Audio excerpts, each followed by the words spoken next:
You hit the button? Oh, you did hit the button. Not me. Woo! Welcome to Boot to Boom, good people. The entrepreneur's roadmap from bootstrapping to booming.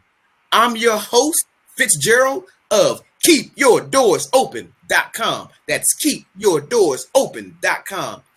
And I have the pleasure to be flanked by the phenomenal Ava Laura, intuitive consultant and life coach at Ava Laura's Healing Center. We're here each and every Tuesday at 10 p.m. with the goal of providing entrepreneurs a roadmap to success and adding tremendous value by interviewing some of the most highly accomplished entrepreneurs. And folks, today is no different. Today is no different. We have the phenomenal, the world famous at the Dawn Dickson. Yes, that's my name. Thank you. I'm the Dawn Dickson. Absolutely, absolutely. And you know, we provide this value to you all free of charge each and every Tuesday. And all we ask is a little support. You say, Fitz, how can we support you? I'm glad y'all asked. Head over to boottoboom.tv. You can advertise with us and get your business on Front Street and mention in the same breath as the Dawn Dickson. Buy a shirt or donate. Plug. You know it. You know it. Woo! Ava Laura, talk to the people. Tell them who we have this week. So as Fitz told you, we have the wonderful, phenomenal, the Dawn Dickson. Not Dawn Dickson, but the Dawn Dickson. And I will tell you more about her in a moment. But before we begin, you know, we got to go over the house rules. You know how we roll here at Boot to Boom. If you want to get on and ask a question, we will open it up for questions in about 30, 40 minutes. If you want to get on camera and ask a question, you have to do tweet for a seat. Of course, we want you to tweet it out now throughout the show, but tweet for a seat. Every time we change the title, you can tweet it out. Every time a new person comes on, you can tweet it out. So tweet for a seat. That will get you in here to ask questions. If you want to ask questions in the chat, go ahead and hit /Q, and you can ask questions on the sideline so we can see them and get your questions answered. All right. And let's see. I guess that's it. We'll talk about all the other wonderful things that we have going on. Of course, you all can join us on Facebook, join the Facebook group. We have a lot of wonderful things happening that we'll talk about. Everything gets announced there. So when you're in the Facebook group, you get the insider secrets. So you get to hear about everything before we talk about it here on Boot to Boom on Tuesday night. All right. So let me introduce you to our phenomenal guest tonight. And I do want to let you all know that we do listen. For those of you who filled out the survey, thank you. We do listen to you. There were a couple things that you all said. One was that you wanted to hear from some millennials. So the next 2 weeks, we are talking to millennials. And the other thing that you said is that you wanted to hear from people in tech. So next week's guest is also going to be in tech. So we do listen to you all. So keep that information coming. Let us know what you want, what we need, how we can serve you. And we will definitely do our part to do that. All right. So let me introduce to you the Dawn Dickson.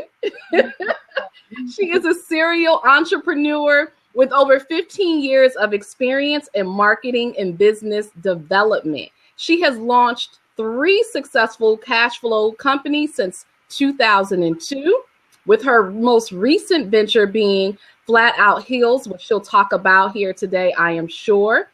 And she did this after identifying a need to create a product to provide women with convenient relief after hours of wearing high heels. So ladies, you are going to love this show. She is recognized as a millennial leader, featured in countless media outlets, including Upscale Magazine, the Miami Times, the Miami Herald, Ebony, Women's World Daily, and the list goes on and on and on. So please join me in welcoming the Dawn Dickson. A round of applause. Claps from their house. Thank you. So welcome, Dawn. How are you tonight? I am so awesome. It's unreal. Awesome. That's how awesome I am. So I told everybody a little bit about you.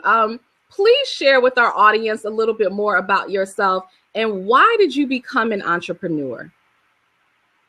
Well, I think, I really believe, especially now that I'm on this journey for so long, that like we're born with something, a little bit of madness, a little bit of craziness. The people that take those kind of risks are kind of born like that, because I've always had it in me. And both of my parents had home businesses. So I've always, from a young age, known that you can make your own money.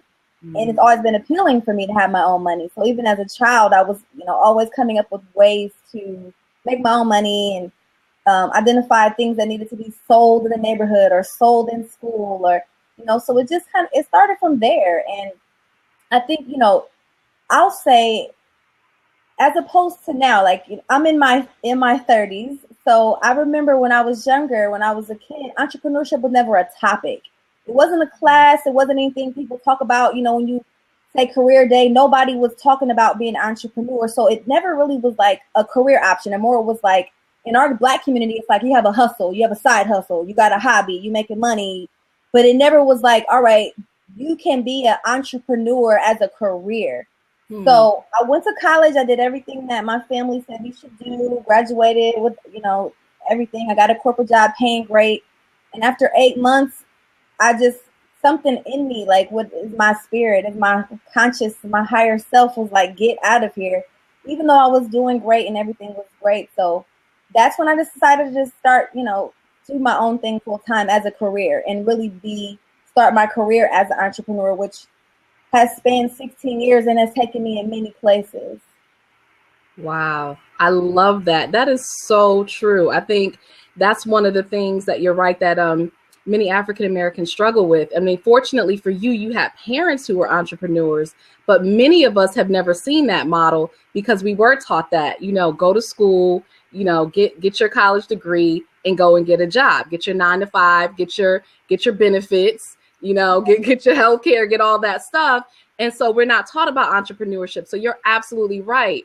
And so it's so funny. You didn't even make it a year. So literally 8 months. And you said, you know what? I've had enough of this. And I was doing really well at my job. And I was paid exceptionally well to be a 21-year-old out of college. And I had great benefits. And, it was a hard pill for my parents and family to swallow when I did quit my job to start a business.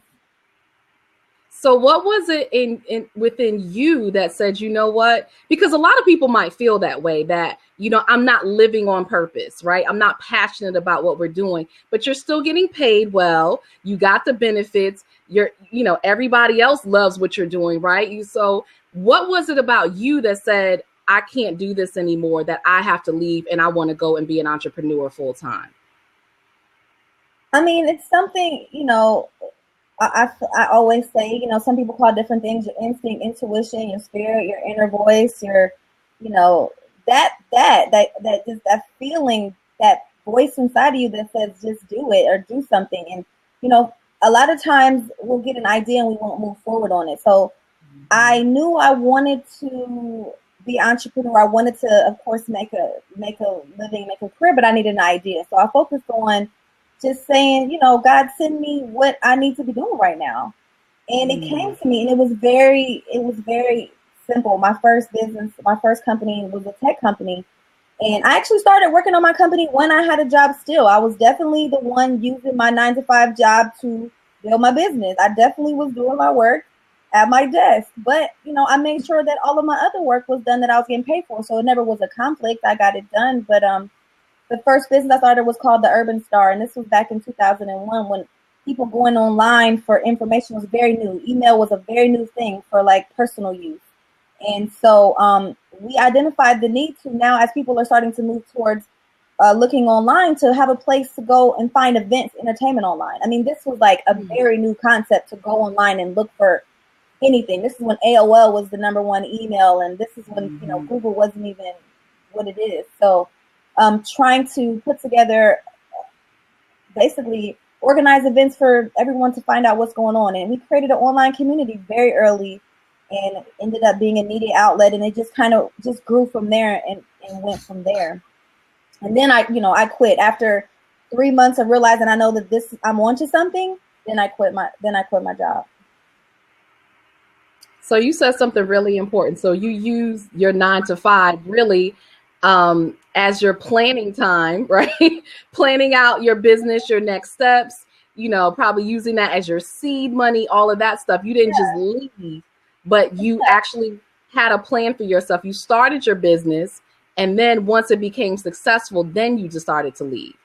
Yeah, I mean, I highly recommend that everybody work a corporate job at some point because it's such valuable experience on how to run a corporation and how to operate within a corporation and how things are done on a big business level. Because if you don't have that you can't learn that in school. You have to go and see how things are done, even as far as how to answer phones, how to type emails, how to do customer service, all the things that go into running a business. You need to learn that, and I didn't go to school for business. I went to school for journalism and marketing, but working for Nationwide and working a corporate for a large Fortune 100 corporation helped me to really see the big picture and know that when I did start my own business, I was going to run it always as a corporation. I was going to run it, and I always have run my businesses the way that Nationwide runs their business, just with that same thoroughness, the same organization, the same processes and procedures, and goals and just strategy. That taught me that. So I think everybody should get that. That's a great point. So Dawn, let me ask this question. When you had your corporate job and you saw your new venture was taking off, did you have any fear to leave this cushy security blanket to venture out into this new frontier? No, I didn't have any fear at all. Just always, because even then I was like 21 and I felt like, well, if I lose all this money, at least I'm young enough to make more, or and I still feel that way. I mean, I still feel that way. I've made a lot of money, I've lost a lot of money, I've spent a lot of money, and I always feel like, usually people are fearful because of financial reasons, because of that security that that job brings. But by having that security in a job, you're saying, I trust these people. I'm betting on these people to support me, to stay in business, to make sure that I eat and take care of my family. Well, I bet on me. I trust me to make sure that I get a check and make sure that my family's taken care of. I place my bets on me because I'm never going to let me down. And if you really base all of your faith into a corporation to meet your needs, then how can you move forward? So it's like a bet on yourself. And that's when I wasn't scared. And I'm never scared because I know that I'm not going to let me starve. I'm not going to let me be homeless. They will. They don't care about me. DJ Khaled said they don't want you to quit your job. Right. I love that. I love that. That is so true. Always bet on me. Yes. Absolutely. So in your statement, you said you made a lot of money, you lost a lot of money. What were 3 mistakes that you made on your entrepreneur journey that you see a lot of entrepreneurs making today? Like, if you could identify the 3 biggest pitfalls that you faced that caused you to lose money, what would they be? Number 1, blindly spending money without a clear strategy on like the plan to get a return on that money, especially when it comes to marketing campaigns. Just spending money like, okay, we're going to get 100 t-shirts. We're going to get, we're going to get all these flyers. We're going to go out here and do this big party for $10,000 and not really measuring the return on it. So that was one thing. Just really always have a strategy. Always, run lean. Be lean as possible. Even when you do have money, just run as lean as possible. Try to automate as much as possible. Another mistake I definitely made was paying too much for services. But, when I started an entrepreneur, there were not things like SCORE, and there were not all these in the Minority Small Business Development Center that I'm a member of now. There was no such thing as an accelerator. There was no such thing as an incubator.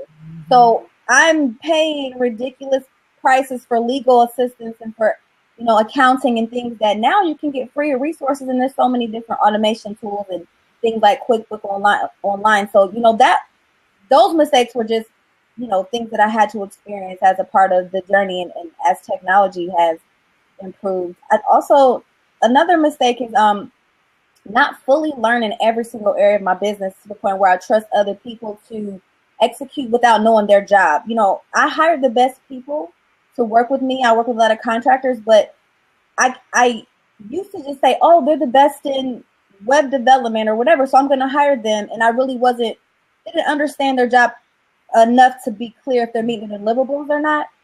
So now, over time, I've just learned every area of my business, and I've learned, how to run it on a management level from every perspective, which takes a lot of education. I had to, learn finance. I had to learn marketing. I had to learn growth hacking. I had to learn, coding to just edit my website if I need to. I had to learn many things, but at least now I know how to monitor and measure the effectiveness of people that work with me. So it's so important to know your business from top to bottom, inside and out, so that if you have to run it yourself, you can. So that's very important. Yeah, that's strong. So you said having no strategy was one, and then the second one was just spending money, just like this, just thinking I was balling, making it rain. Yeah. Just out here, like, yeah, we're gonna. Oh yeah.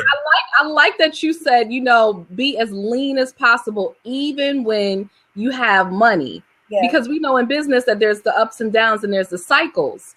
And so a lot of times what happens is that, when you have money, you spend it versus saying, you know what, let me prepare for that cycle when I don't have money. So I love that. Run lean. Like in the peaks and valleys is like definitely like this, even over the 16 years. It's definitely peaks and valleys. And what it is that knowing that that's coming, when you're at the peak, you're there and you prepare for the valley because it's coming. And everybody's valley is different. If you're making $1 million a year and the next year your business makes $500,000, that's a valley. Even though somebody might say, well, you still made $500,000. Well, if your bills are $850,000 a year, you messed up. So you have to prepare, and that's something I just learned over time. Wow, that's awesome. Because as an entrepreneur and as helping entrepreneurs, I run into some of the similar mistakes that you faced. People don't know their business. They call themselves business people, but they have no idea. All they know is their craft. They know, I can braid hair. That's what I do. But they don't understand the marketing aspect of it and the other components that come along with it. And that's really big, knowing your business. I mean, that is one of the biggest pitfalls that I see. People don't know their business. Or they don't know they have a business. They're hustling. And it's very different. They're not approaching it as a business. And that's something I even put on my Instagram today. I'm going to shout out my Instagram, Dawn W. Dickson on Instagram. But I posted about just the difference between a business and a job. A lot of entrepreneurs out here creating jobs for themselves and not creating businesses that you can walk away from and be free. And it's going to keep going. It's going to keep sending you a check. And a job is a job. You can create your own job. You work for yourself, but creating a business, it's very different. So Dawn, you brought opened up a whole can of worms. Give them an overview of what are some of the necessary components to having a business versus a job, because like you say, people don't know, and you don't know what you don't know. Well, I'm gonna just kind of skim like what I talked about. I just looked at my Instagram really quick, so I did put really good thought into that post today. And she has a great Instagram page, so thank you. So I want to what's the link to that? Drop the link in the side. Dawn W. Dickson on Instagram, and the Dawn Dickson on Twitter, as you guys see. But and then you don't want to see my Snapchat, so it gets kind of rough. It gets kind of rough sometimes. But I think, it's always a job in the beginning. So I'm not saying I'm above a job. Of course, I was filling orders in my house. My cousin Tiffany is in this chat right now. I was staying at her house, and me and her kids and my daughter were like packing up shoes when we got our first orders years ago. But the plan was always to have something, to grow beyond that. It was not to have a home-based business where me and my daughter are filling orders because I'm working. I have to be home to pack orders. Customers want overnight. You have to go to the post office. So there was always a plan to not have a job, to not have, to automate it or to outsource it and delegate it. And I'm 90% there where I'm almost hands-free with my business when it comes to actually performing tasks. And that definitely took time, but that's a business. A business is where you can leave for 10 days and go on vacation and everything still is going to go and operate. A business is where you don't have to do all your own troubleshooting. A business is where, it's you have people helping you to run it and you just read the reports and say, okay, or I approve this or not. A business where people are doing the work and you're, of course, doing the strategy. But my number one job is keeping the business in operation, keeping all the checks cut, that's what I have to do. And, my role is very busy, even though people are like, well, what do you do? I'm working right now in a sense because somebody might buy a pair of shoes right now from this or some, it's just, you never know. Like my role is so much more than sitting down and typing an email or sending a package out because, my mentor taught me how to calculate my time and what the minutes of your life are worth and what the seconds of your life are worth. And when you really factor in how much a minute is worth, you really think differently about how you spend those minutes. Absolutely. How you can leverage them. You said 3 words that a business owner needs to become familiar with. DOA, delegate, outsource, and automate. Yeah. It's not, otherwise you're going to be dead on arrival, because you will be trapped into that job that you made for yourself. And it's so funny you say that. Ava Laura and I had a conversation yesterday about putting things in place to start automating processes that we do over and over again, especially the repetitive task. It's we're drinking the Kool-Aid because we're walking this path. We're building this brand here. It is definitely delegate, outsource, and automate. Absolutely. Absolutely. Wow. So, Dawn, I wanted you to talk about the process because you have had several businesses. And so talk about that process. When do you decide to leave a business, to sell a business, to start another business? How do you decide on that process? What does that look like? That's been something that I've learned over time as well, because like I said, my first company was a tech company. We were doing some revolutionary things, some things that had never been done before in tech. We were creating streaming video players before YouTube. We were doing media, we were doing music players, and we just didn't realize what we had. We were young, Black, basically kids, 21, with really no real mentorship and guidance. So that if I knew now what I knew then, I would have sold that business for millions. I could have, if I could have taken it to Silicon Valley. So the thing is just really identifying in the very beginning when you start a business what the end goal is for you and what you want to do. So after learning so much, I had the first business, Urban Star, and I was tired of doing it. I outgrew the business. Even though I made money, I outgrew the business. I was ready to move on in my life, but I hadn't yet come to the area of knowledge and information where I knew that selling it was the option. I just stopped doing it. It was profitable. It never lost money, and I just got tired of it and stopped doing it. It never occurred to me to transition it, to sell it, to have somebody take it over. I just wasn't there yet. I didn't know what I know today. So that business, we just closed it down.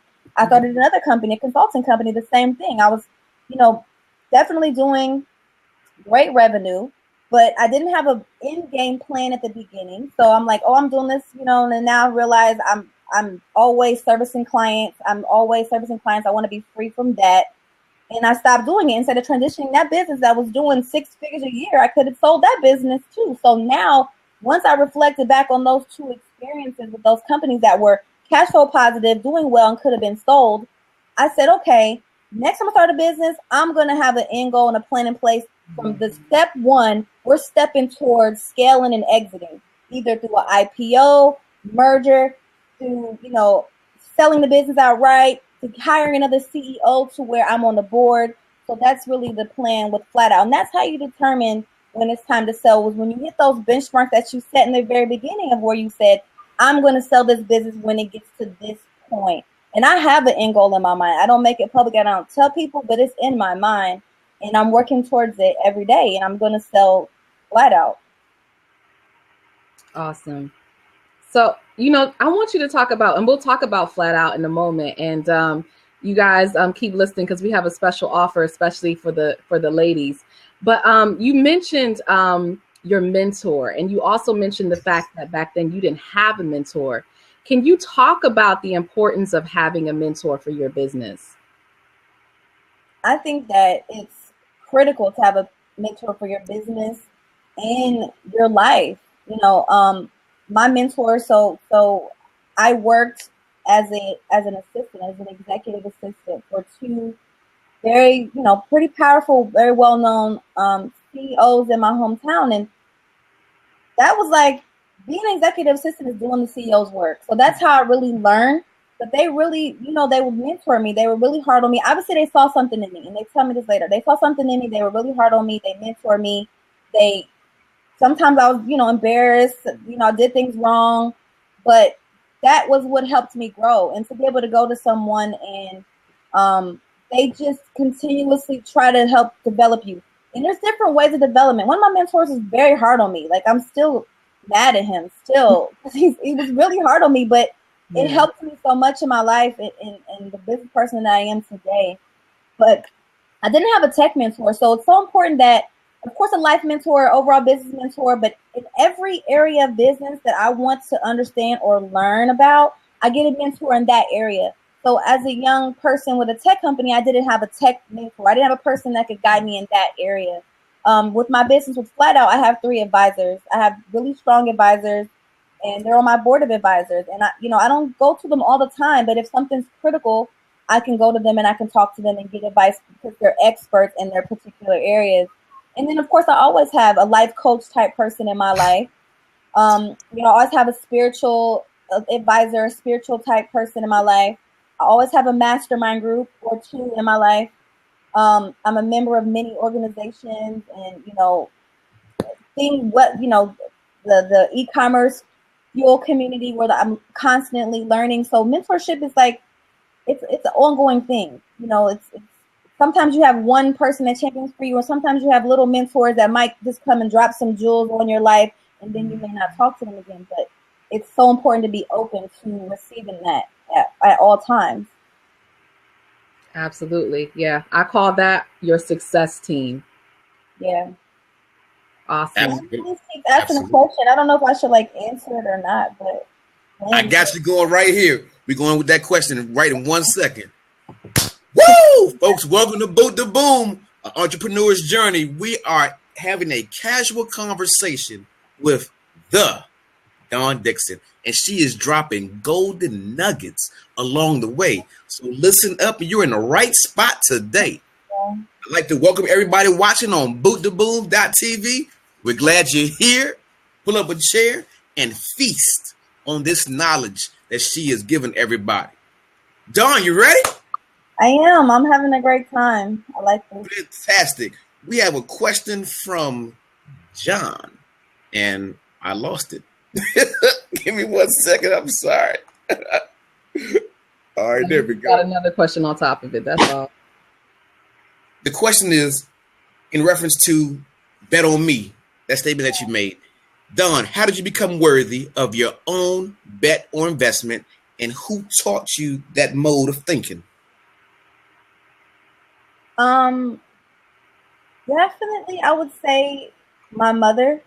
It started in the home, with incredible self-esteem. I have incredible self-esteem, and just because it's been instilled in me since a very young age.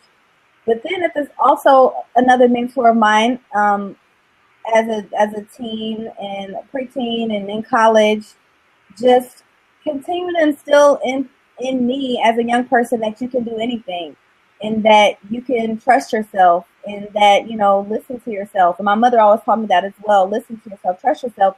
And I believe strongly, I'm very spiritual, and I believe strongly in the higher consciousness that is within us that knows everything, that knows every step we should take. And when we listen to it, we're happy. And when we don't listen to it, we suffer. It's a fact, and it's been proven over and over again. And the older I get and the more I don't listen, the more I realize that listening is the way. And so I know that I can bet on me because of that. Wow, great answer. Great answer. Great answer. And then we have another question from 804 Braids, Miss Monet. It's her first day on Blab. Welcome, Monet. Good to have you, dear. Hi, Monet. Her question is, should your mentor be your strategist as well, or should the mentor help you execute the strategy? There's different levels of mentorship. I definitely, like I said, I have mentors that are more personal level, and I can go to them and just talk to them about general things or get advice.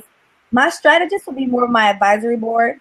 So when you really put together a business and you really need strategy like that, you put together some close advisors that are experts in that area. And if your mentor is an expert in that area, then of course, if they're willing to help you with strategy, they can. But the advisory board, that's their role. And that's their role, to be there to give you that critical strategy to help advise you as the leader of your company. Because when you're at the top, you need somebody to go to still. You know, I like to have someone else to talk to. I make all the final decisions. I always try my best, but sometimes I'm wrong. And having an advisory board, somebody to bounce things off of, that's important. So those will be your strategists. And then even people that are in your mastermind group, when you guys can strategize together and where it's never one-sided, because the important thing about mentorship on any level is it can be a take situation. It definitely has to have, you know, reciprocity there, and you have to bring in something to value to the life of the mentor as well. So you don't want to drain a person and try to ask too much from them. So it's important to balance out what you're asking people to do. Wow, absolutely great. Dawn, I got a couple questions for you. The first one is, tell me, what are 5 things that you do daily without fail for your business and to position yourself for success? What are your 5 top habits that you do? I meditate first thing in the morning before doing anything at all. I don't look at my phone first thing in the morning. I don't check email first thing in the morning. Mm-hmm. I give myself a minute to just get into the day, mentally set some goals for the day, and just wake up and get my mind right before the craziness. I pick up that phone. That's what I call the craziness, because I'm in California right now, so everybody on the East Coast would email me since 6 a.m. Eastern. So I don't touch that phone till my mind is right. And definitely make sure now it's more important than ever to get some type of like physical activity and exercise. And for me, like taking care of my mental and physical health is like 2 of the most important things that I can do for my business, because it allows me to perform and work at the highest level and to have, you know, the mental clarity and space to take on everything. So that's so important, to some type of prayer, meditation. And then, you know, I have my to-do list, and I just try to set those tasks, and I'm very organized and orderly. So check my calendar.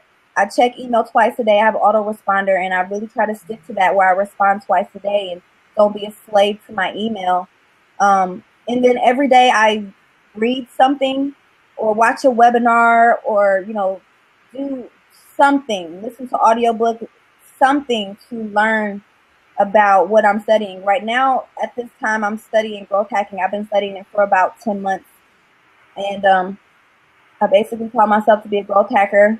And I'm also studying e-commerce and how to grow your store to a 7-figure store using certain tools and automation. So I'm studying automation. So every day I just try to read something on automation, entrepreneurship, just learning every day. That's really it. Just learning every day and just taking care of myself mentally. Love it. Love it.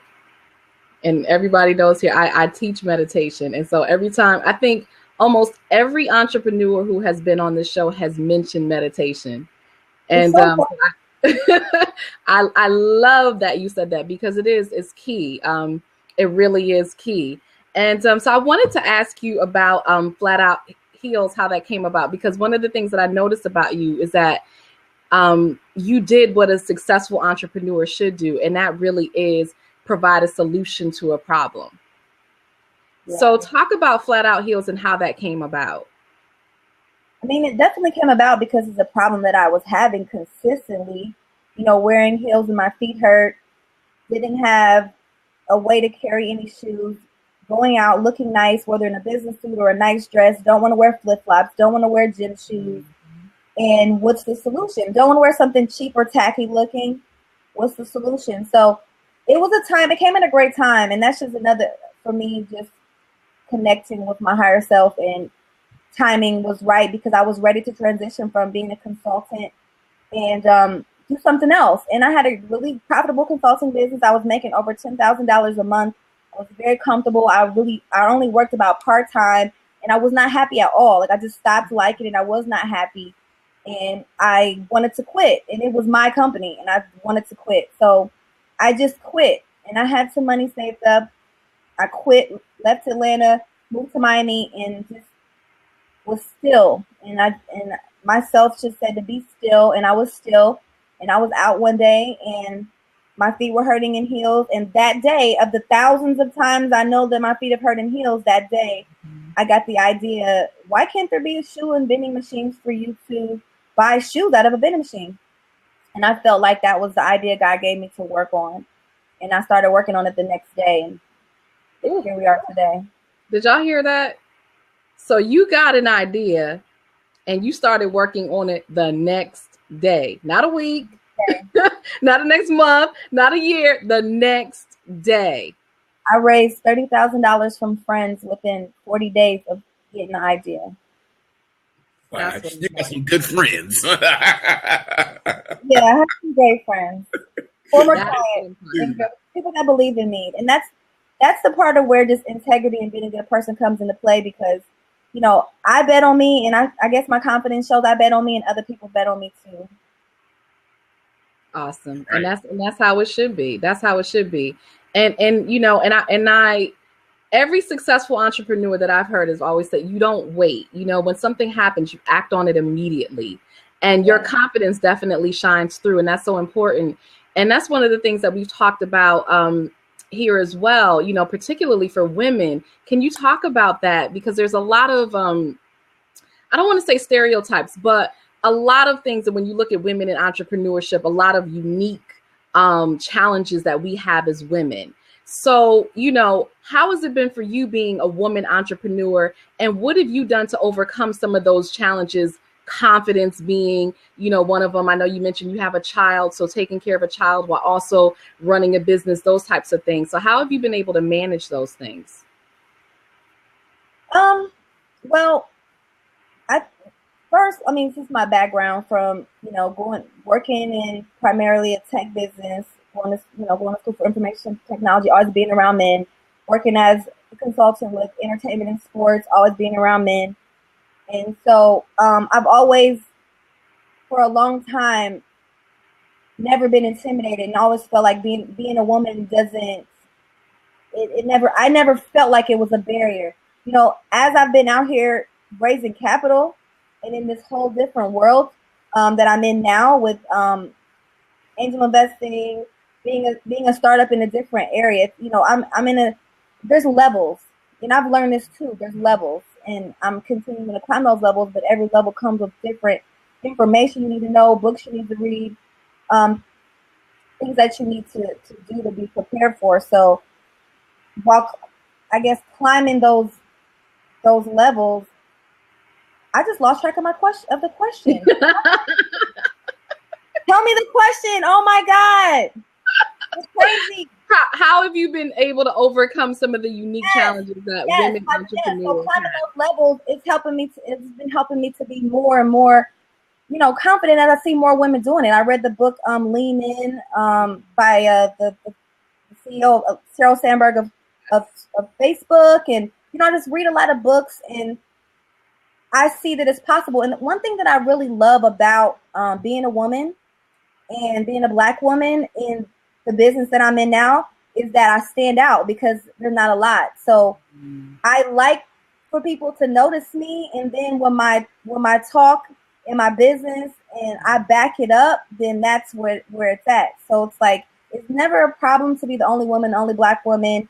You know, it's definitely harder. I definitely have to work more, because being out here with these venture capitalists, and, you know, the reality of the numbers are still there. Even though Black women are starting businesses at a faster rate than anybody in the country, we're getting less than 1% of funding. That is a fact. 88% of all the funds received by investments are from white men. That's a fact. But I don't let these statistics affect me. I look at it like I'm going to be a trailblazer in this. And so I can be one of the first Black women to do this. And I feel like I always tell my friends and you know, the other Black people and Black women that are in tech with me, I say, we're like Rosa Parks. We're on the back of the DC bus. We're on the back of the bus, and they're just starting to give us some money for, you know, investing in our businesses. And it's like, it's all the barriers that we've broken as a culture. So I've been looking at it, we're Jackie Robinson, you know, getting to play baseball. And once we take over this entrepreneur game, we're about to take over. the game, and it's exciting. It's exciting to be in the first, even though it's hard. It's exciting.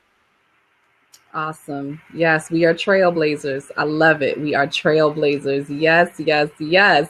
Yeah, they are loving you on the side. She said, all this is confirmation for my vision. Thank you, thank you, thank you. Oh, Yes. good. That's awesome. So fast. That is so awesome. That you are serving as an inspiration. And that's one of the reasons we do this show. I wanted to ask you, because as you know, this show is Boot to Boom, it's bootstrapped to booming. And so, you know, one of the things that we like to talk about is, how did you start out bootstrapping? Because a lot of times people feel like they don't have what they need to start a business. But you got to start somewhere. So how did you start out? And what was the bootstrapping that got you here now, where you're just like, you know, I was making this money and I decided to just move on and do something else? And oh yeah, it wasn't. I guess I made it sound real simple. You did.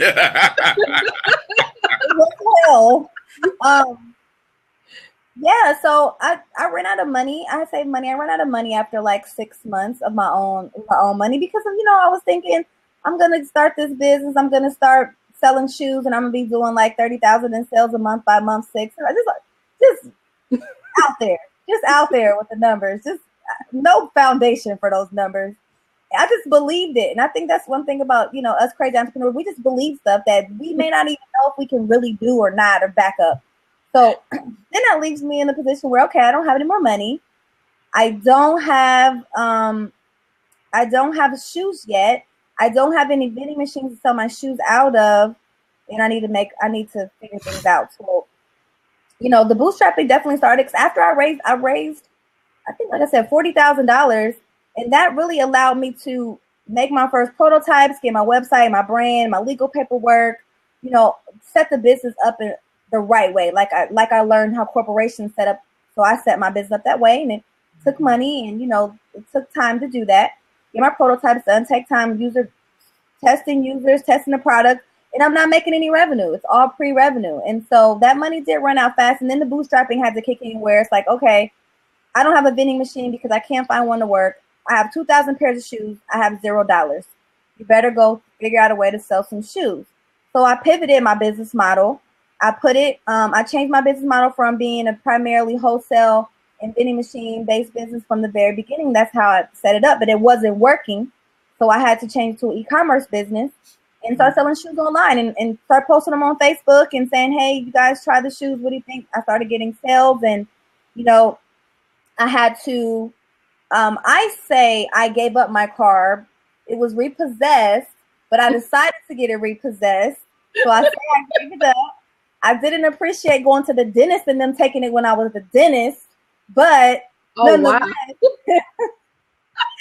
nonetheless, I gave up my luxury vehicle so that I could put money into my business, because it was like, you know, $800 a month for this vehicle, $800 a month to eat, pretty much food one. Yeah, and pretty then, much. And then, you know, definitely had to downsize from living in luxury townhome, luxury condo, to sleeping in the house. You know, my cousin Tiffany was in this chat. She let me and my daughter sleep in the bedroom at her house. So we went from like 4,000 square feet to 200. But, you know, I never felt bad about that. And that's because I read books. I know, you know, I read Display of Power by Damon John when I first launched Flat Out, because I wanted to learn more about consumer product business and how to scale one. And I seen Damon went through the same things. And every successful entrepreneur, unless you're like Donald Trump and your dad gives you $1 million, you're going to have to, you know, go through some things. You're going to have to give up some things. You have to give up everything if you have to. Sometimes you don't have to. Sometimes you have to be willing to give up everything. But, you know, I gave up everything that I have, material. I gave up every material thing that I had. I had nothing material of value left. Wow. Before things started to, you know, really take off. And again, I bet on me. I took my last $5 and I bet on me. And I just kept doing it. And I kept doing it. And eventually the money started rolling in. The investors started putting more money into the business after I showed that I had traction. After I showed I wasn't going to give up, after they see my passion, like, listen, I'll sleep on the floor. Like, I'm about to do this. I'm not going to stop. So, you know, the bootstrapping thing, most Black women, most minority businesses are bootstrapping. You know, that's unfortunate. But at the same time, like myself, most of us didn't know how to set up a business to get investors from the beginning. Now I know how. But it's a learning process. So the bootstrapping part, you know, the grind, the sacrifice. I rode a bike, I rode the bus for 8 months. I didn't have a vehicle. I'll go from a brand new Lexus to a bike. But now, I mean, I can get whatever car I basically want now. And ironically, now I'm so chill. Like, I don't even want anything major. You know, I feel like nothing means, it doesn't, I don't value it anymore. I don't value materials because I didn't have anything. And now it doesn't matter. Wow. So you mean to tell me your last $5 you bet on you and not the Powerball? Yep, I bet on me. I mean, I've had a bank account negative hundreds several times on the journey. I mean, it's been a long time, thank God, but I definitely logged in to see negative hundreds, and I never got discouraged. I was like, all right, let's get it. Can't do nothing but get another negative 98 tomorrow. We gotta keep going. You know, I gotta say personally, thank you for your transparency and your honesty, because a lot of entrepreneurs don't want to tell that side of the story, you know, and that side of the story, you learn a lot about yourself during that side, during that phase of your life. You learn. It was amazing. Yeah. Are you really built for this type thing? Yes. You know, and people need to know, you know, failure is part of the process, but it's not the end, you know, and for you to say where you went to, you know, you went to that valley and now you're on your way to the peak because your potential is limitless, you know? Yeah, I was building. It's like a skyscraper. You build the foundation, you're digging in the dirt, way deep down in the dirt to build a building that's that tall. And I understood that. I understood it, and I still do, because I'm still building all the time, and I still understand what it means. Absolutely. Analogy. Yeah. Like I always say, in order to get a diamond, you got to get dirty. I mean, you know, diamonds aren't just sitting there, you know, just shining. You got to get dirty to get a diamond. You got to get in that dirt. And that foundation, the bigger the enterprise, the deeper you have to dig, you know? Definitely. Yeah. And the greater rewards, you know, and the key is just really endurance. When people say stuff like, it's not a marathon, it's a journey, you know, it's not a sprint, it's a marathon, they mean endurance. And you have to be able to keep going and endure anything that comes your way, because if that's the only option, that's the only option. And when you quit, then you lose. I never felt like I failed. I tried things that didn't work, but I learned that they didn't work.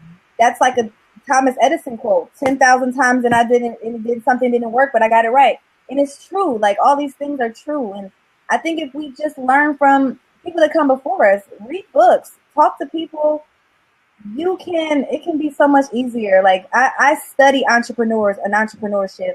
I'm reading a book called Barbarians at the Gate right now, and it talks about the Nabisco and how that empire came up, and the tobacco companies in the United States in the early 1900s and mid 1900s, and just how corporations are built in the United States. And it's like such a huge perspective to just read and understand how things are done. And then you don't take things so personally, like you lose when you see everybody's losing. Everybody. Absolutely. Yeah. So speaking of books, so what books would you recommend if you had maybe 3 books that you would recommend for entrepreneurs? What books would you recommend?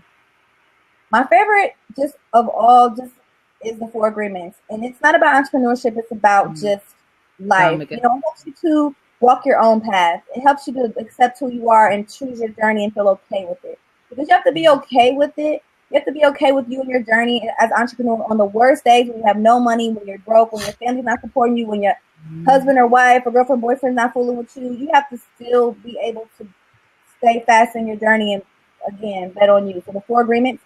The second one, for me, was Display of Power by Damon John, just because it was consumer product story and helped me to learn how he grew his business, and he was very detailed about how he scaled his product company. It helps me a lot. What's the name of that one again?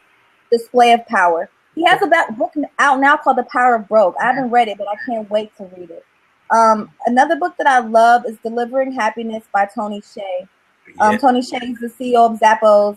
I love that book because it really helped me to understand the importance of core values and also the journey. Again, we look at Tony Hsieh, look at Zappos doing $1 billion a year. Mm-hmm. I mean, he talks about how they were literally out of business. People kept saying women are not going to buy shoes online. People don't buy shoes online. They need to try them on. You're crazy.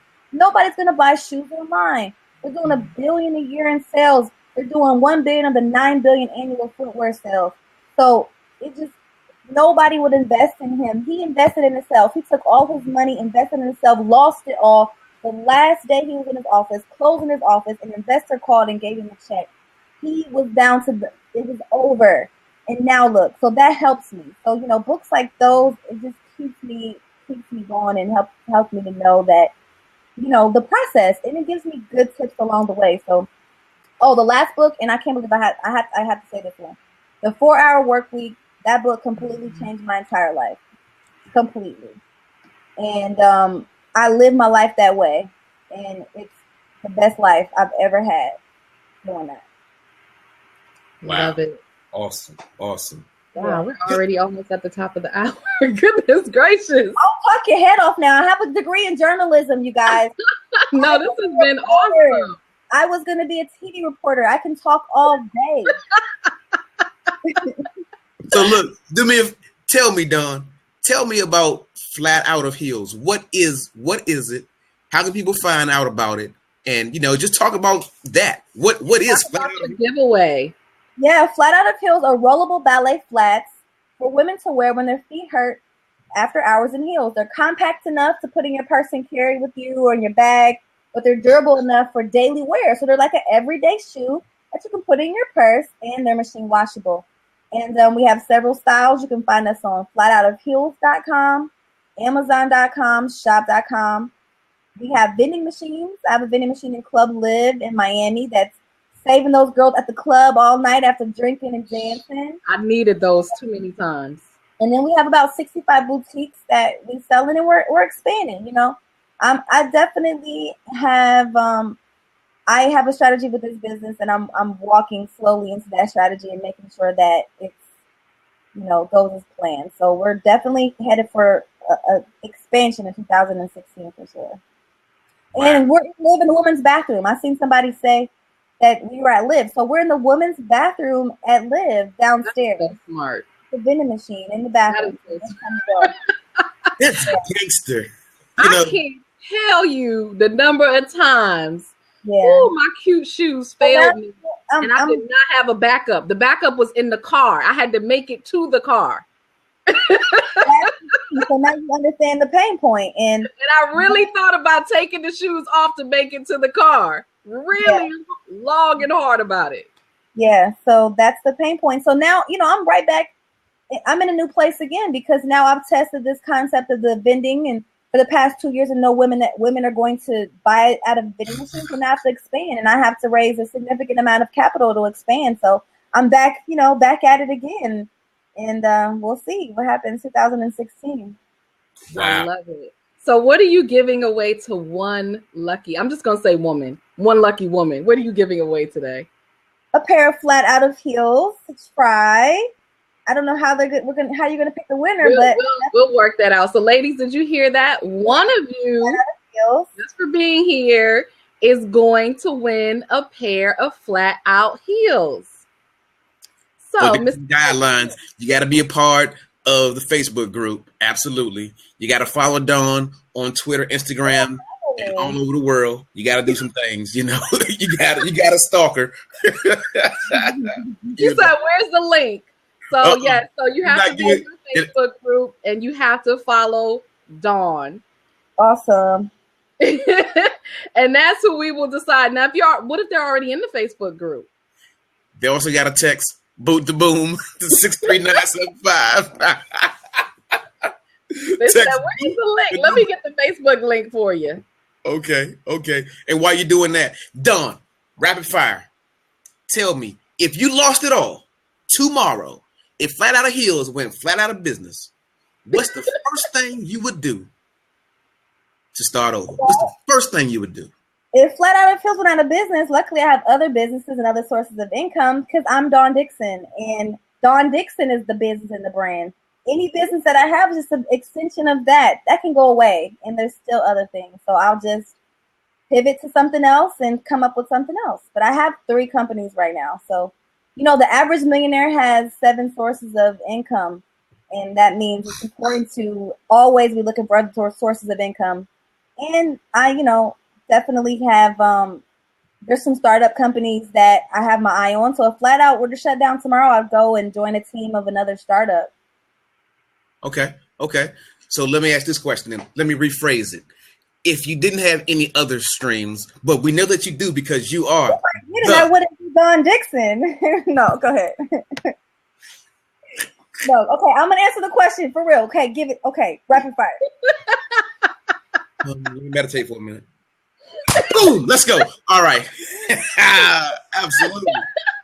If you didn't have any other revenue streams going on and you lost it all, what's the first thing you would do to start over? What would you do to gain it all back? What's your first step? What's your first move? My first step would be thank God that I'm still alive and ask, listen and be quiet and see what's next. Because something's next. If I lose it all, that means something's next. It's in the plan. So I would listen to what the God tells me to do next. That's really all I can say, because I would just listen to see. I'm not I'm a spiritual person, but that question goes back to the book of Job in the Bible where he lost everything and he said, thank you, God, that I'm just alive. And as long as you're alive, there's more money to be made. More. It's everywhere. Absolutely. Good people. I don't know if you all caught it, but the underlying theme that she's presented today that I've noticed is perspective. You always got to have a positive perspective and look at things to your advantage. Never once did she look down at herself and kick herself while she was down. She always had a positive perspective. Tomorrow's another day. Okay, if it gets worse, so what? I'm still here. Thank God I'm alive. We'll keep moving. So as an entrepreneur, having that positive outlook, that mental toughness is so key. It's so key. Yeah. You got to make sure that you're mentally tough, because this journey will knock your tail down. It will. It will. Like I say, I can understand how people go crazy. I can understand how people get to the point of even thinking of I don't want to say it like this, but people get to despair of suicide because those low valleys are low. Yeah. They're low. They're painful. Nobody believes in you. But again, it's a matter of going within yourself. Somebody asked that in the chat just now, the moments where you weren't in a state of abundance. I tell myself every day, there's no lack, there's only abundance. I convince myself of that every day. There's no lack, there's only abundance. Even today, something will come up and I'll need to pay for it. And I'm like, this is a lot of money. And then I'll tell myself, don't worry about it. It's covered. There's no lack, there's only abundance. Just keep going. Just keep taking the steps. And it's just extreme faith. It's extreme faith. Faith on steroids. Extreme. Wow. To the point where when you're sitting there okay, I'm still having faith, but this shit crazy. like that. Am I crazy? Extreme faith. I actually posted that today in my Facebook group, Super Soul Success, where I talked about that the most successful people are literally crazy. Yeah, it's crazy. Why don't you get a job? Why are you doing this to yourself? You have to be crazy to step on faith and walk on the skinny branch and do things that most people will never do. I'm going to say one last thing. My good friend's an entrepreneur. He texted me this morning. He said, Dawn, if I send you my resume, can you look at it and give me suggestions? I said, what do you need a resume for? He said, I need a job. It's getting hard. And I was like, suck it up. Get over that shit. Everybody goes through that moment. Don't back down. Suck it up. I'm not helping you with your resume. No, you're not going to get a job. Too bad. Suck it up. Deal with it. And you got to deal with it. I'm not looking at your resume. Deal with it. I felt like getting a job 1,000 times. And I just said, go to bed. Go to sleep. Wake up tomorrow. You're not going to want a job. Trust me. But there's moments all the time where I'm like, what am I doing? And then I'm just like, go to sleep. Wake up in the morning. Start all over. Yep. I love it. That hit home right there. I tell you. Jordan actually wanted to come on camera, Fitz, if you want to let her on. Who? Jordan, are you still there? You want to come on? I didn't see anybody. Yeah, we all feel her. We all feel her. Okay, yeah, call in. Oh, that's nice. Yeah, that's strong, Dawn. You know, that's strong. You know, that's strong. I'll leave it at that. That's strong. Thank you. Hey everybody. Hey, I just wanted to say I love the energy. I love it. And I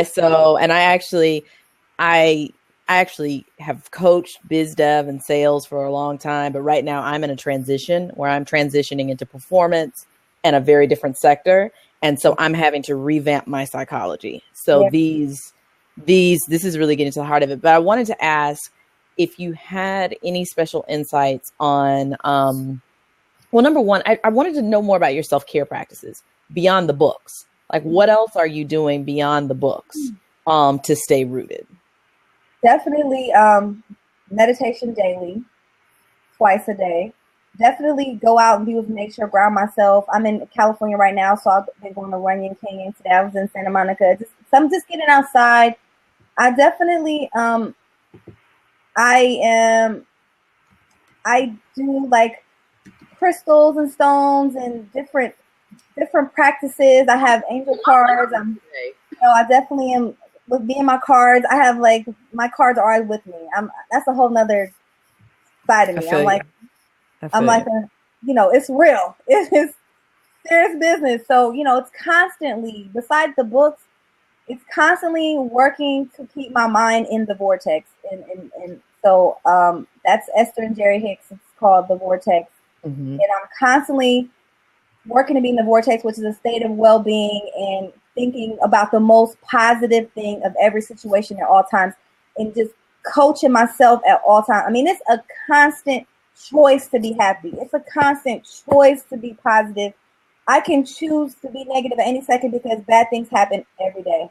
I could choose to let those things affect my day, but at every minute, I'm telling myself to just stay positive and think of the best situation possible out of whatever's going on. It's like really coaching myself mentally at all times. Do you have any coaches or anything like that? Because I've gone through a period where I had like 4 coaches and it was fantastic. So I'm just wondering. Mm-hmm. Yes, I definitely always do have people. I mean, I even pay people, life coaches. Yes, for sure. Absolutely. Beautiful. Thank you so much for answering. Nice to meet you all. Nice to meet you too. Thank you for contributing. Appreciate it. I mean, and what Jordan asked, I mean, that's why I do what I do. I mean, that's exactly what I do in supporting entrepreneurs and business owners. Because we need it. We need it. We cannot do this work without coaches, without help, without a success team. It cannot be done. So self-care is huge. It is everything. Yeah, I mean, I'm always doing a spa. I'm getting a massage. I'm getting reflex out. Like I'm constantly doing something to keep my mind and body relaxed and stress-free. Constantly. So Dawn, thank you for that question, Jordan. What are 3 to 5 of your top affirmations that you tell yourself daily? Because people want to know, what to say. Everybody doesn't know what to say. I'll say number 1, there is no lack. There's only abundance. There's only abundance. And then I say that to myself 1,000 times all day. I'll tell myself everything's going to be great. I can handle this. I'm worthy of this. I deserve this. This is my calling. I'm walking in my purpose. I feel good. I'm confident about what I'm doing. I tell myself this constantly, all the time. I stop and take deep breaths all the time. Like there's moments. I have moments and I just stop and take a deep breath and tell myself, don't worry about it. You got this. You got this. And listen to myself. We're in a constant battle between ourself and ourself, our conscious self and our human physical self that wants to do all these cool, fun things and listen to media and people and, don't listen and just really listen to yourself. So I try to listen as much as possible. Even when I'm like, why though? I don't want to. I'll still do it just because it's right. So I wanted to ask you, because you are so positive and you talked a lot about your daily practices and really what you do to keep your mind right, and how important that is. What do you fear? Because even though you are so positive and even though, we have those bad days, but what are the things that you fear and how do you overcome those fears? I've thought about that a lot. And there's nothing that I can think that, I'm scared about, except for I fear if I ever lose faith and let fear be an issue in my life. Like, it's not a topic in my life. It's just not. I'm not afraid of anything. I mean, I'm not even afraid of death. There's nothing. Like, if I'm not afraid to die, like, there's nothing that I'm afraid of, because I just feel like it's faith. Like, if you have faith, there's nothing to be afraid of, because you have to know and believe that you're walking in your purpose and it's going to be fine. Because think about it. And this is where maturity and age comes in. That's why I love getting older every year. Because the more that God or whatever you believe in continues to display to you that everything's going to be okay, the more you can have faith and believe it. When you're a young person in your 20s, first leaving your parents' house, and you're like, oh my God, what am I going to do? How am I going to take care of myself? And then now I'm in my 30s and God has shown me over and over again, like, I got you. Why would I worry? It's proven fact. I'm good. Like, I'm not scared. It's so, but it takes the convincing, like, especially when you see your bank account at zero. Like, you have to convince yourself, like, it's going to be at millions. No, when you see it at negative. Negative. Yeah, but, for me, there was a time when I'd be like, I just want to get to negative 50. If I could just get to negative 50, that's closer to zero. And if making progress. That's closer to positive.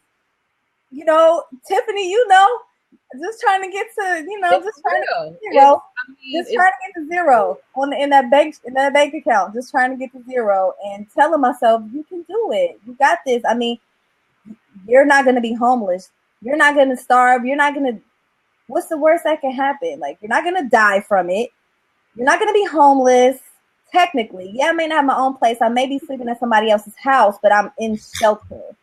So, I just tell myself, keep going. It's all right. I love it. You have set some people free with that last statement. Those that are watching live on boottoboom.tv, welcome. And, those that are watching the replay, welcome, because that right there, being free of pressure, being able to pursue what you're called to do. I mean, I know it's rough because I've been there. I know it's rough. And if you're an entrepreneur, you've been there. Right. Yeah. Just knowing that it's not going to kill you. It may damage your ego for a minute. It may damage your status quo in the neighborhood. Yeah. But keep grinding. Yep. Keep going. It's only a failure when you quit. That's it. Yep. That is so important. I can't stress it enough. That positive outlook, that right there does wonders. Yeah, somebody said a week of worry is worse than a work a week. Whatever. Somebody said that just now in the chat. Say that again. Somebody just said that just now in the chat about a week of work and work. Yeah. Yeah, see, you tongue-tied too. Yeah, I don't know. Sally sells seashells. Yeah, I don't know. Yeah. On the seashore in the snowstorm. Oh, man. Oh, man. We got another question over here. So, Dawn, you're an e-commerce expert. What are some of the tools you're using? Are you using Shopify? What are some of the tools you're using to build your brand? I use Shopify as my shopping cart because I like it. It's easy to edit. I know, like, HTML. It's very easy for me to go in and do things or just check behind, the work. And at this point in my business, I don't really feel the need to build my own e-commerce shopping cart. I feel like that's the next level when we, merge or get acquired or whatnot. I have some really great tools that I can share for marketing and user, generation, customer acquisition. My new favorite, well, I'll say this, for content management, for social media, because I'm like a growth hacker now, so I love to share these things. I use Buffer, and there's several other things you can use, but I really love Buffer. It's my favorite of all of them. I use Buffer to manage my content and curate the content that goes on all of my social media, and it's how you can keep engage with your audience more consistently. Continue always to have things going out there. Like if you look at my Twitter for all of my businesses, it's always constant content being generated that's relevant. I love commune.it. Mm-hmm. It helps you to find new leads. It's pretty new, but I really like it a lot. It's a Twitter management tool, and I really like it. There's a kitcrm.com. It's Kit Customer Relationship Management. And it's for those people that really can't afford to hire a person to manage Facebook ads for them and social media ads. Kit is automated, and it's about maybe $10 or $20 a month, and it works. I got some of my best conversions from ads that Kit created. Another really awesome business that I like a lot is for retail, for consumer product-based businesses, is Bizz, bizz.io. bizz.io. And Bizz it sends automated emails out to your customers based on the last time they were engaged or purchased from you. So they'll get automated generated emails inviting them to come back or giving them an offer, because email campaigns, those are really important. So it's so important to connect with your customer on their receipt in their shopping cart, and also re-engage with them after they've purchased or even abandoned their shopping cart. AdRoll is a great tool to use to bring users back to your website. So if you've ever been on a website and you looked at it and then you got off, and then now everything you look at pops up around their ads are all over your page, that's AdRoll. That's a retargeting, and that will bring your customer back. And you can use AdRoll and do an offer. So if they leave your page, you can say, come on back, and you can get $5 off or something like that. And I really, really like that a lot. Those are like my top favorite ones at the moment. Let me think if I left one out. What was it? Bizz? Can you spell that one again? I missed one. bizz.io. Oh, you got it. Okay. What was the Kit one? I didn't catch that one. The Kit. Customer is kitcrm.com. So it stands for Kit Customer Relationship Manager.com. kitcrm.com. And I love Kit. I like it a lot. It saved me a lot of money. I used to pay people to do a lot of money to do a lot of things, and I've automated about 80% of my business, which is great. So Kit allows me to get right there. Yeah. 80% of your business is automated. Wow. Yeah. Wow. Awesome. That's awesome. So now you're a growth hacker now. Look at you. You are rolling. I fired everybody last year. I had to fire let me not say the word fire. I had to lean out my staff last year, my contractors. Well, then I learned how to do everything because they were not getting the results that I needed to get for the money that I was spending. So I needed to figure out why, and I taught myself. And then I said, well, I'm better than them. So now I'm doing it. That's right. But back to knowing every aspect of your business, so that now if you do decide to get new contractors, you know how to make sure that they're doing what they need to do. Definitely for sure. Love it.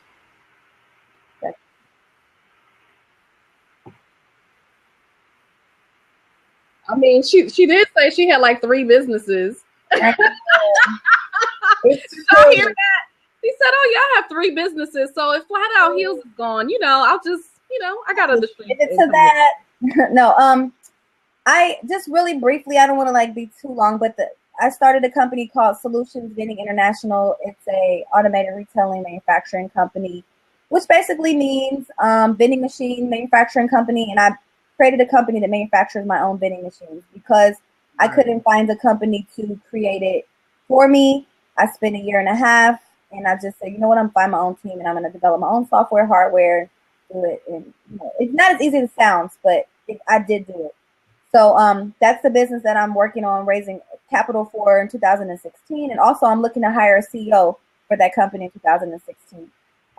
Then I am not the CEO, but I have another business that I am a partner in called venturefund.io.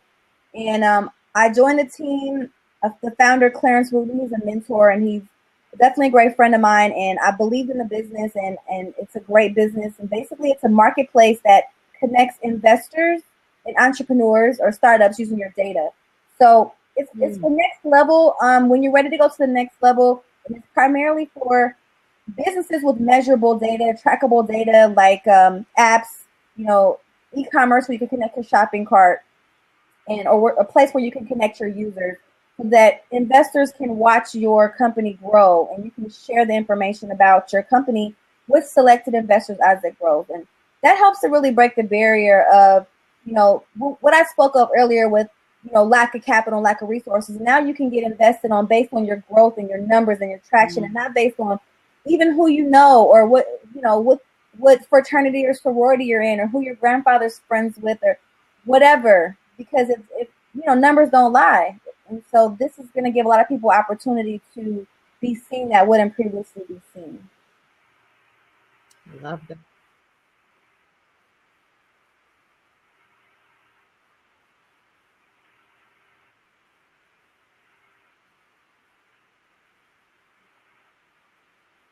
Absolutely, for empowering other people in terms of following their journey and their passion, especially in terms of entrepreneurship. Definitely paving the way for African American women, female entrepreneurs, in terms of access to capital and resources. I definitely plan to start an accelerator in my own venture fund one day. So I definitely plan to be an investor. I definitely plan to put my money behind, my mouth, and definitely empower businesses financially, and continue to go from there. So that's definitely a legacy that I'm working on. Awesome. I do. She's 11, and she's a young entrepreneur as well. Awesome.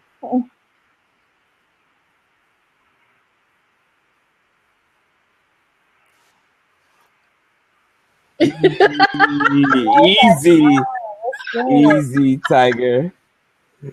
What's up, man? How you doing, Dawn? Hi, John. How are you? Lovely. Great interview, Boot to Boom. You mentioned something that was very crucial, yet you are looking to hire a CEO for one of your businesses. And what I know from coaching and leading is that 80% of leaders don't hire good people around them. What's your success criteria for hiring a CEO? What are you looking for? I mean, with this CEO, definitely somebody that has a track record of growing a business to scale, raising capital, has an overall understanding of business and technology. It's an automated retailing company, but they don't have to have a background in automated retailing, because what I'm trying to do is to revolutionize and change the way that people look at vending machines. So I don't want anyone with a traditional mindset of what vending machines should be. So just a thought leader, somebody that's creative, outside of the box thinker, that has definitely a track record of raising money and knows how to access resources and scale a company. I mean, with all of my businesses, the end goal is definitely merger, acquisition, IPO, exit from leadership, so I can continue to travel the world and live my life. So that's what's up. Appreciate you. Thanks. Thanks, John. Nice one.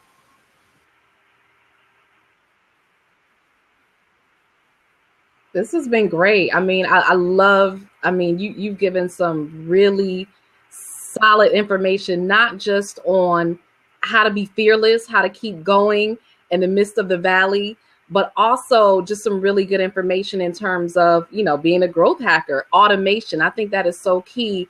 And I love that you talked about that you don't have to be tied to your business. In fact, you need to be able to walk away from your business and it still runs. And that's what makes it a business. Yeah.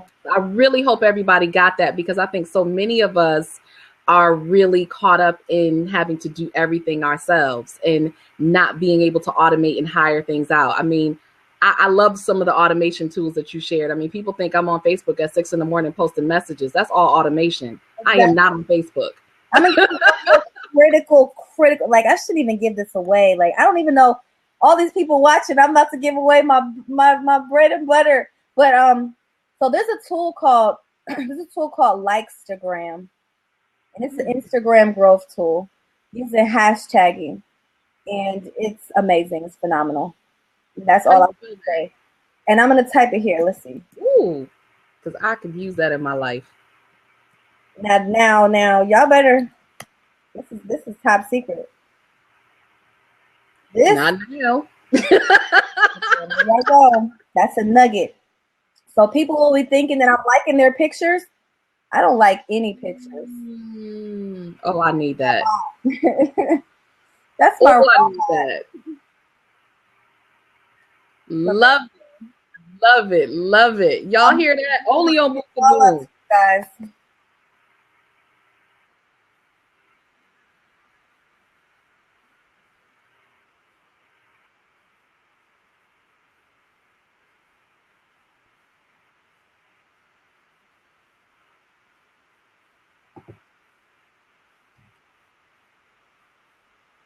But we're not doing that. We're not doing that. I was like, no, what? Huh? Mm-mm. I was you, Dawn. Absolutely not. No. And you gotta believe. And you gotta wake up and say, thank you, God, for this check that's about to be in my account every day before that check comes. It's coming. It's coming.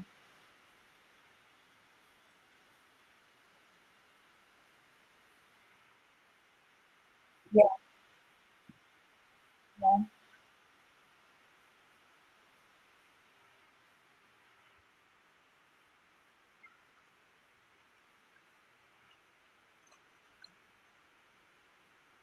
Thank you for having me. I definitely love this interaction with people. This is dope. I like it.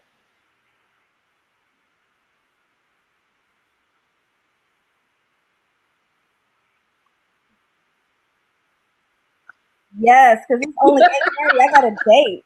Okay, so you can find me on all social media at I'm Dawn Dickson, Dickson on Twitter. I'm the Dawn Dickson.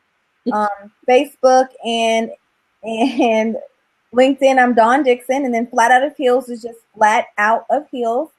And I'm excited because I just found out last week that I'm a finalist for the 2016 SBA Innovate Her Challenge. So that was really awesome because I didn't realize till I read it that it was 200 competitions all over the country. There was 180 finalists, and I made it to the top 10. So I'm going to be pitching to in a competition in Washington D.C. in month March. So that's awesome. So you have to see us because you know we're in DC. Okay, then I will. So I'm very confident in my pitching skills. I've won many pitch competitions, so I'm looking forward to just going out here and having a good time and pitching for this dollar amount, and then our big Market America conference is in Miami next month. So that's just I'm gearing up for that, and then you can catch me at Black Tech Week. I'll be a panelist in Black Tech Week next month in Miami. Also, Power Moves Miami, and also I'm a keynote at something I forgot, but it's February 10th, and I wish I just could remember, but just follow her because she has a lot going on. Yeah, I'm always speaking like every week. So but that's what you can do when your business is 80% automated. That's right. Live life.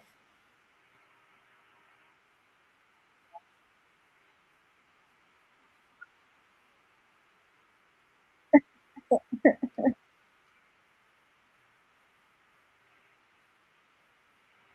one and all.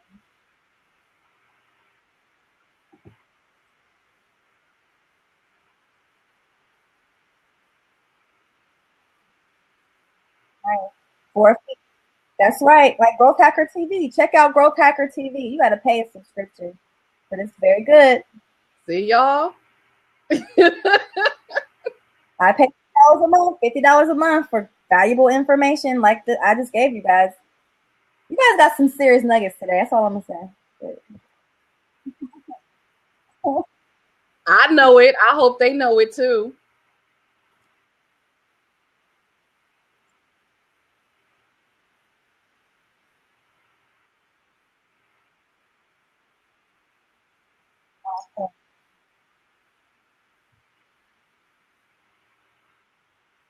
Bring some.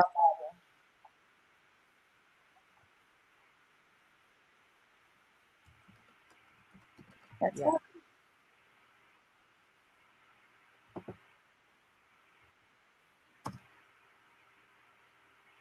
Join me Thursday for meditation, you guys. You heard it here. You heard Dawn.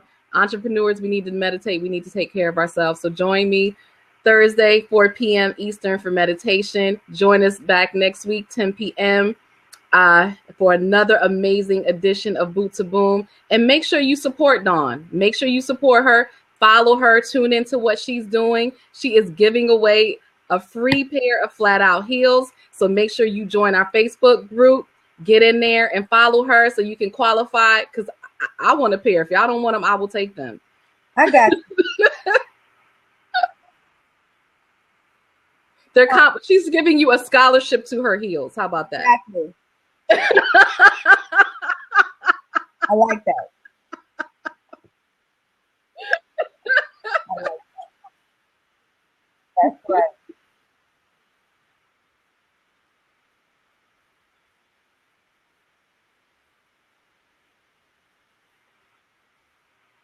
Bye.